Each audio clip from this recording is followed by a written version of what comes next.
একদা এক শেঠজির শোয়ার ঘরে একটি আঠার বোতলে একটি আরশোলা ধরা পড়ল।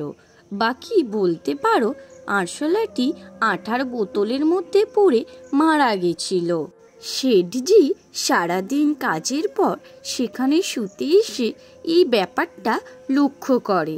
এটা দেখে শেঠজি তৎক্ষণাৎ আঠার বোতল সহ আরশোলাটিকে বাইরে ফেলে দেওয়ার উদ্দেশ্যে ঘর থেকে নিয়ে বেরিয়ে গেল। শেঠজি যখন তার বসার ঘরের সামনে দিয়ে বোতল সমেত আরশোলাটা নিয়ে যাচ্ছিল ফেলার জন্য, ঠিক তখনই অসাবধানতায় শেঠজির হাত থেকে বোতলটা নিচে পড়ে গিয়ে ছানের ওপর আঠা সমেত আরশোলাটি পড়ে যায়।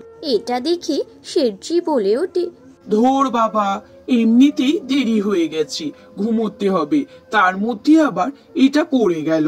আরশোলা সমেত আটা পরিষ্কার করার জন্য শেঠজি তার ঘরের আশেপাশে ঘর মোছারটি খুঁজতে শুরু করলো। অনেকক্ষণ খুঁজতে খুঁজতে হঠাৎ সে লক্ষ্য করলো সেই আঠা সমেত আরশোলার চারিদিকে কিছু পিঁপড়ের আনাগোনা হয়েছে।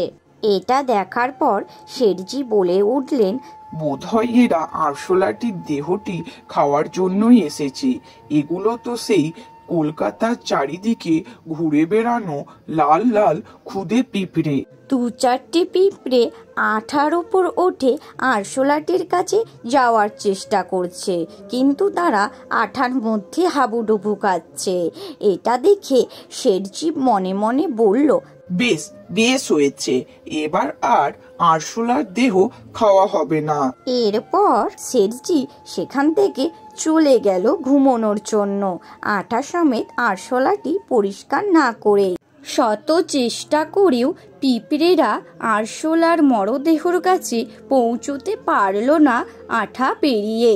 তাই তারা নিজেদের মধ্যে কথাবার্তা বলে ঠিক করলো যে তারা নুড়ি পাথর বয়ে বয়ে এনে একটু সেতু তৈরি করবে, যেটার মাধ্যম দিয়ে তারা ওই আঠার ওপর দিয়ে আরশোলার মরদেহর কাছে পৌঁছতে পারবে এবং তৃপ্তি ভরে সেটি ভক্ষণ করতে পারবে। যা ভাবা তাই কাজ। সব পিঁপড়ে মিলে একটি একটি করে নুড়ি পাথর বইতে শুরু করলো।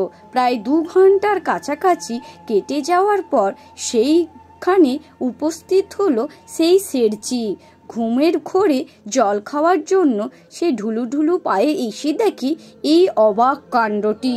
পিঁপড়েরা আরশোলার দেহটিকে সেই নুড়ি পাথরের ওপর দিয়ে নিয়ে নিজের বাসার দিকে মহানন্দে হেঁটে চলেছে।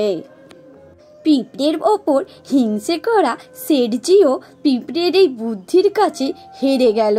সে পিঁপড়েদের এই অবস্থা দেখে বলল, বাহ, পিঁপড়েদেরও এত বুদ্ধি! প্রশংসা না করে উপায় কি? আমার গল্প শুরু নতুন গাছটি